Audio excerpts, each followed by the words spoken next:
Hoy Jesús nos da una luz para comprender un poco cómo seguirle, cómo ser fiel a Él.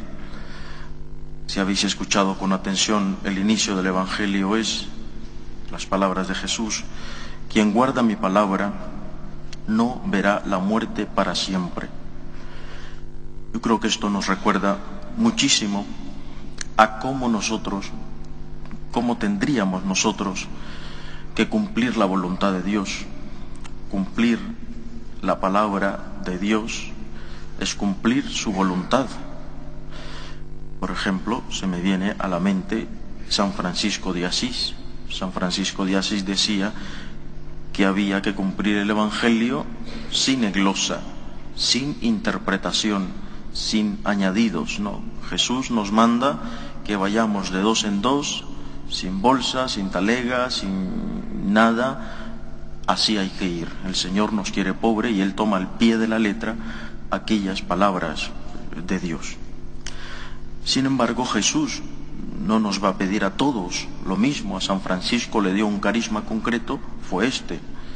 Y cada uno de nosotros tiene una misión, un porqué en este mundo, porque Dios así lo ha pensado. El problema está cómo saberlo. ¿Para qué Dios me tiene en la iglesia? ¿Para qué Dios me tiene en este mundo? ¿No? Entonces, aquí viene la cuestión: ¿cómo escuchar esa voz de Dios? ¿Cómo saber cuál es mi llamado? ¿No? Entonces, hoy quiero hablarles de esto, ¿no? ¿Cómo podemos nosotros, cómo podríamos escuchar nosotros la voz de Dios? Primero hay un cómo, hay un presupuesto que todos tenemos que pagar, ¿no? La humildad, pero la humildad de ser criaturas. Cuando yo accedo a ese encuentro, a buscar la voluntad de Dios, tengo que aceptar algunas cosas. Primero, que Él es el Dios y que yo soy su hijo, su criatura. Y esto tendrá unas consecuencias. Aceptar con humildad que muchas veces voy a escuchar claramente su palabra, pero otras veces no. Saber que Dios hablará cuando Él crea conveniente, y cuando Él no lo crea conveniente, también lo tengo que aceptar con humildad, ¿no? Entonces, esta es la humildad de la criatura, del Hijo de Dios, que se acerca a ese encuentro de su voz. Señor, yo te busco, pero no te busco para que me digas las cosas claritas siempre, porque cuando no me las digas claritas, cuando yo no las entienda, y sobre todo cuando no las entienda a mi manera, entonces me voy, ¿no? Esto es lo primero, la humildad del Hijo de Dios que se acerca. Esta es la clave mariana: he aquí tu esclava. Aquí está el esclavo que quiere cumplir tu palabra. Este presupuesto es importante, porque sin este presupuesto el camino no se puede comenzar, ¿no? ¿Dónde escuchar? ¿Dónde encontrar? ¿Dónde ir a ese encuentro de la voluntad de Dios? De esta voluntad humana que busca la voluntad divina. ¿Dónde? Pues en personas, en situaciones concretas. Por ejemplo, en la palabra de la Iglesia, cuando la jerarquía habla, cuando los obispos, el Papa, los sacerdotes hablan, siempre obviamente siendo fieles a las enseñanzas de Jesús, a las enseñanzas de la Iglesia. Cuando veo una situación concreta, una persona necesitada, y no esquivo la mirada, como que no le estoy viendo, y entonces no doy la limosna, aunque digo que hay que tener mucho cuidado porque hay muchos que engañan hoy, ¿no? Pero siguen habiendo pobres. Hay gente que pide en la calle con necesidad auténtica, real. Y no solamente estos pobres, los pobres de espíritu, ¿no? En tu familia, con tus amigos. Pero incluso esto, situaciones concretas, personas concretas, es muy difícil saber si ahí está la voluntad de Dios, ¿no? Entonces viene otra forma, que es como la forma reina, digamos, es la conciencia. Quien guarda mi palabra no verá la muerte para siempre. La conciencia es la que va a regir lo que nosotros vamos a hacer, ¿no? Esta conciencia tiene que estar rectamente formada. Aquí viene el problema, ¿no? Yo quiero escuchar la voz de Dios. Yo quiero hacer la voluntad de Dios. Esta voluntad humana se quiere unir con la voluntad divina. Pero, ¿cuándo? ¿Cómo la escucho? ¿Cómo sé yo que esta conciencia realmente está rectamente formada? Porque el asesino podrá decir, no, mi conciencia está rectamente formada y yo rectamente sé que matar es bueno. Igual el que roba, igual el que miente, podría decir, no, mi conciencia está tranquila y robar, mentir, abortar, ser infiel, etcétera, a mí no me da ningún dolor de conciencia. Por lo tanto, mi conciencia está rectamente formada. No tengo dolor de conciencia, aquí no pasa nada y ya está. ¿Cuándo la conciencia está rectamente formada? Está rectamente formada cuando concuerda con las enseñanzas de Jesucristo y de su Iglesia. Aquí está la clave fundamental.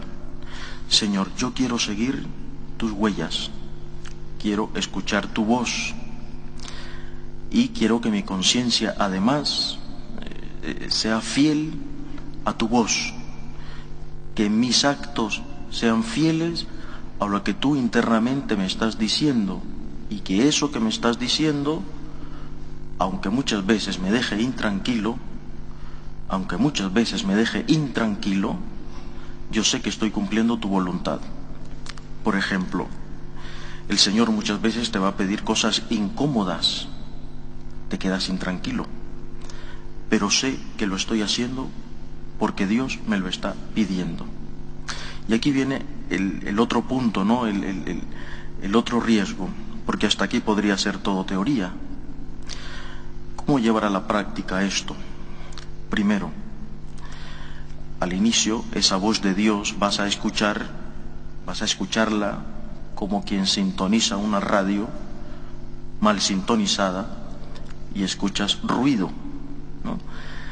Pero después vas buscando la frecuencia correcta y poco a poco hay menos ruido y más voz o más música, hasta que llegas a la frecuencia que tú quieres y entonces escuchas claramente la voz de Dios, ¿no?